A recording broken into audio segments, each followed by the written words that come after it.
तो चलिए आज के दिन थोड़ा करते हैं एंजॉय।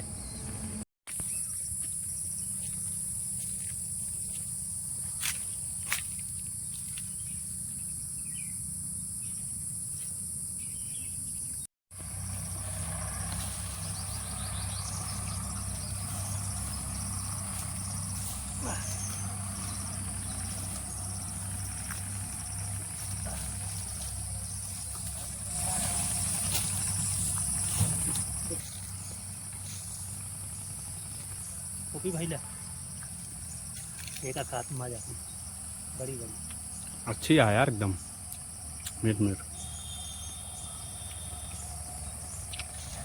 तो जामुन भैया करे पहले वाला जो वीडियो डाले रहे वो हमारा पहला दिन रहा। आज खाते ही हमें लागत बा अब लगभग जामुन हमारे यहाँ झड़ गई कहो भी लास्ट जिस दिन आते है एक बाद आनी पानी आए तो जामुन 100% झड़ गई।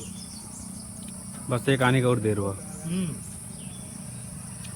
हमारे साथ आए रहे अंशु कहे खाबे आम, अंशु कहन पेड़ बहुत लंबा बाटे चढ़े में बड़ा ताम झाम। पेड़ देहन हिलाए आम देहन गिराए हम देह खाए।